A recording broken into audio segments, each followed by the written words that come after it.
안녕하세요, 직투입니다. 오늘도 비트코인 시황 시작해 볼게요. 먼저 지난 방송에서 비트코인은 이러한 큰 평행 채널의 하단 부분에서 지지를 받을까 말까 하고 있는 분기점에 있었습니다. 그때 세 가지 시나리오를 소개해 드리면서 여기서 잘 반등하고 여기 노란색으로 표시한 채널 중단 위로 올라가면 가장 좋은 시나리오이고, 결국엔 이 채널 중단 돌파 여부가 제일 중요하다라고 말씀을 드렸고요. 두 번째는 이 부근에서 단기 반등이라도 나와주는 것인데, 결국 이것이 채널 중단을 뚫지 못하면 다시 내려가는 것도 생각해 둬야 된다 라고 말씀을 드렸고, 이 부근은 굉장히 중요한 지지선이기 때문에 뚫리면 장대 음봉이 나올 수 있으니 반드시 알트코인이나 선물 고배율은 하지 마시고 최대한 비트코인이나 현물 위주로 하시면서 동시에 장대 음봉을 대비해서 스탑로스를 아주 짧게 잡으셔라 라고 말씀을 드렸습니다. 세 번째는 쭉 뚫리고 내려가는 거였고요. 이 중요한 지지선들이 뚫렸을 때에는 약 이 평행 채널의 같은 높이인 채널의 하단, 즉 14K 정도까지도 염두를 해둬야 된다 라고 말씀을 드렸었죠. 방송 이후에 실제로 이 하단이 강력하게 뚫리면서 채널은 확실하게 이탈을 한 상황입니다. 이론적으로 이것이 긴 기간을 거치지 않고 빠르게 V자로 쭉 힘있게 올라와 준다면 이것이 잠시 이탈한 페이크 하락이었고 상승을 기대해 볼 수도 있겠구나 라고 생각은 할 수 있는데요. 지금 시점에서는 일단 채널 하방 이탈했다고 보고 추세가 하락이다 라고 보는 것이 조금 더 확률이 높을 것이라 생각합니다. 혹시 모르니 한 하루 이틀 정도 더 이것이 빨리 올라오는지 볼 필요는 있겠고요. 다만 그 이전에 큰 추세가 하락이다 라고 생각하고 매매하는 게 더 안전할 것이라고 생각합니다. 이 말은 무슨 말이냐면, 매수를 주로 하는 분들께서는 이 매수를 너무 길게 가져가지 말고 짧게 익절을 해야 된다는 뜻이고요. 선물을 하시는 분들은 롱보다는 숏을 더 많이 잡는 게 나을 수 있다는 이야기입니다.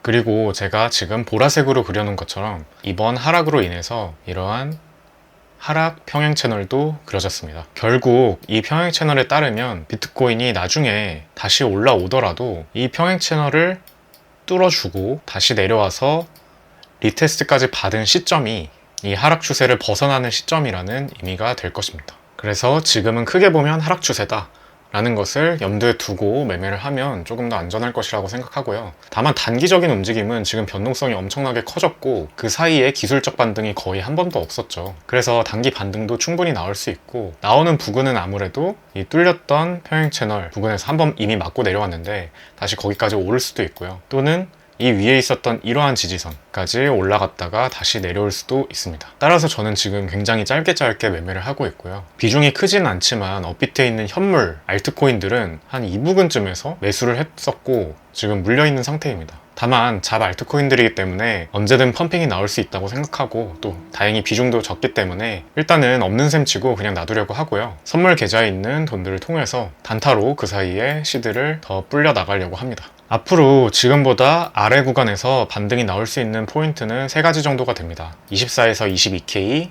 두 번째가 20에서 19K, 마지막이 14K 정도인데요. 14K까지 내려갔을 땐 최고점 대비 하락률이 80%로 기존의 비트코인의 최대 하락률들이 약 80% 부근이었기 때문에 만약에 이 부근까지 내려오고 현금까지 우리가 가지고 있다면 이 부근은 비트코인을 매수하고 앱을 지우면 되는 구간이라고 생각합니다. 여기서 20에서 19K라는 것은 2018년, 17년 말의 최고점 부근이고요. 14K는 그 다음 미니 불장 때 있었던 2019년의 고점 부근입니다. 공교롭게 평행 채널의 높이만큼 하락한 구간이기도 하죠. 다시 말씀드리지만 여기까지 올 거다라고 예측하는 게 아니라, 만약 우리가 매매를 하고 계속해서 시장을 지켜보다가 여기에 왔다면, 그런 일이 일어난다면 대응을 매수로 하면 좋은 구간이다 라고 생각하시면 됩니다. 최근 며칠간 루나 코인이 굉장히 핫 이슈였죠.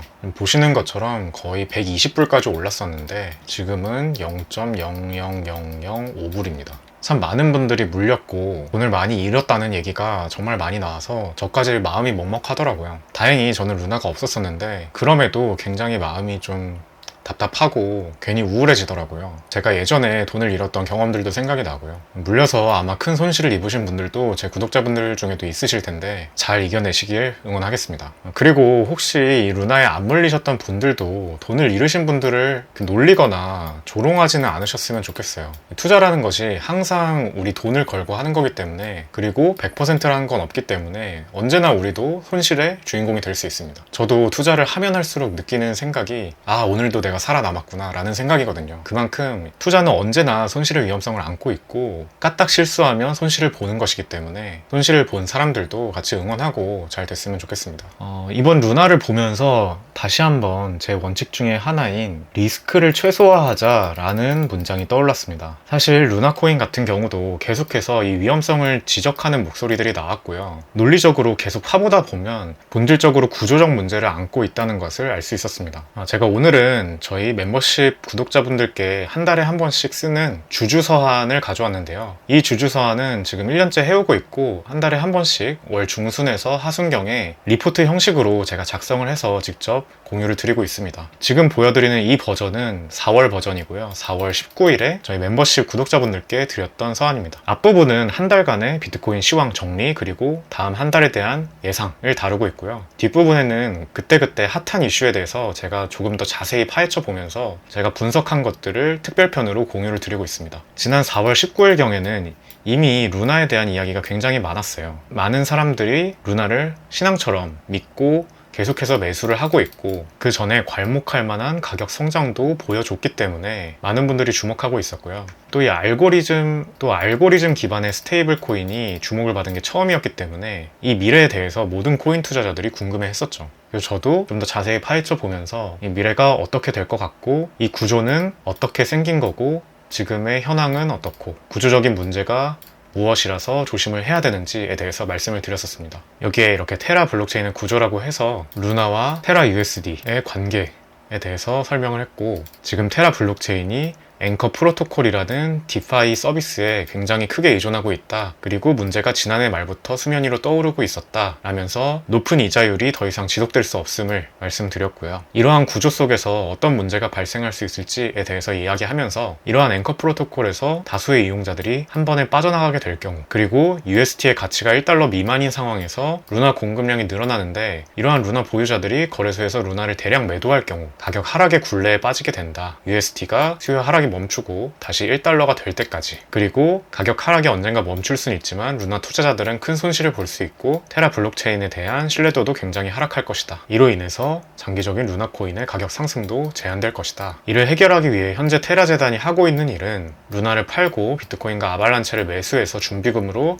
마련하는 것인데, 이러한 방법도 한계가 있다는 거였죠. 이런 준비금도 다변화를 했다곤 하지만 비트코인이나 아발란체 가격이 떨어지면 루나를 들고 있는 상황에서 루나 가격이 떨어지는 상황과 다를 바가 없다. 결국 UST의 가치가 1달러로 성공적으로 유지되려면 이 자산 포트폴리오가 아주 환상적으로 다변화돼서 루나 가격이 하락해도 준비금은 전체 가치를 유지해줘야 된다라는 거죠. 그런데 주식시장에 올 웨더 포트폴리오라는 게 있습니다. 어떠한 날씨에도, 즉 어떠한 시장 상황에도 포트폴리오 수익률이 크게 하락하지 않는다는 포트폴리오인데요. 이 올 웨더 포트폴리오의 리스크 비중을 보면 가장 안정적이라고 하는 자산인 장기채 그리고 중기채의 비중이 과반을 넘습니다. 주식이 30%, 원자재, 금 이렇게 다변화가 되어 있는데 이런 포트폴리오조차도 대하락장에서는 수익률이 마이너스가 된다는 거죠. 따라서 루나 재단의 포트폴리오와 비교해 봤을 때 이 코인으로만 다변화한 준비금 포트폴리오는 전체 가치를 안정적으로 방어해 줄 것이라고 기대하기가 어렵다. 희망에 가깝다. 따라서 이 준비금 포트폴리오를 어떻게 다변화하는지 계속해서 모니터링 해야 하고, 물론 이 모든 문제는 코인 시장과 비트코인, 루나 아발란체 가격이 계속해서 상승만 한다면 문제가 되지 않겠지만 우리는 상승장만 있지는 않을 것이라는 점을 알고 있기 때문에 하락장이 오고 UST에 대한 수요까지 함께 감소하고 패깅이 깨지면 루나 가격이 다른 코인들보다 더 큰 타격을 받을 수 있어서 반드시 신경 쓰고 있어야 한다라는 것이 결론이었죠. 결국은 이러한 문제가 터졌습니다. 사실 이렇게 빨리 터질 줄은 저도 잘 몰랐습니다. 그때 당시에도 걱정하는 사람들이 늘어나고 있었기 때문에 그럴 땐 보통 버블이 터지지 않고 오히려 가격이 굉장히 올라서 아무도 감히 반론을 제기하지 못할 때 터질 확률이 더 높다고 생각했거든요. 루나 가격이 훨씬 오른 다음에 버블이 생긴 다음에 터질 것이라고 생각을 했는데 나스닥에 의해서 비트코인이 엄청나게 하락했고 이것이 나비 효과처럼 연쇄작용이 발생해서 테라재단의 포트폴리오가 굉장히 취약해졌고 이 틈을 타서 패깅이 깨졌고 결국 우려하던 일들이 일어났습니다. 제가 이런 생각을 했다고 해서 저도 루나에 숏을 친 것은 아닙니다. 말씀드린 것처럼 가격이 더 오를 수도 있었으니까요. 하지만 이러한 찝찝한 점들 때문에 신규 매수는 하지 않았었습니다. 그래서 오늘도 결론적으로 말씀드리고 싶은 건 이렇게 우리의 이성적인 판단을 리스크를 최소화하는데 많이 사용해야 된다는 생각이 든다는 점입니다. 저 역시도 투자를 하다가 잘 모르겠거나 뭔가 리스크가 있어서 찝찝하다 싶으면 아예 투자를 하지 않는 것이 원칙이거든요. 이러한 원칙들이 오늘도 저를 이 시장에서 생존시킨다고 생각을 합니다. 아무쪼록 루나뿐만 아니라 요즘 하락장이라서 손실을 많이 보고 계신 분들이 있을 것이라고 생각합니다. 저 역시도 시드가 조금씩 깎이고 있습니다. 시장의 하락보다 덜 깎이려고 노력 중이고요. 또 한편으로는 이제는 단타 위주로 해서 오히려 불려 나가 보려고 합니다. 저도 과거에 많은 돈을 잃었던 경험들이 있고 하지만 결국은 그것보다 더 벌었습니다. 단순히 나의 손실을 운이라고 생각할 게 아니라 내가 어떤 점이 부족해서 어떻게 개선하면 조금 더 성과가 나아질 수 있는지 아마 정신이 없으시겠지만 이런 생각을 하는데 조금 더 나의 시간과 노력을 쏟는다면 충분히 극복하실 수 있으리라 믿습니다. 아무쪼록 시장 상황이 어려운데 시드 관리 잘 하시고 같이 잘 이겨내 봤으면 합니다. 오늘 영상은 여기까지고요. 오늘도 끝까지 시청해주셔서 감사합니다. 저는 다음 영상에서 더 좋은 내용으로 찾아뵙겠습니다. 직장인 투자자 A였습니다.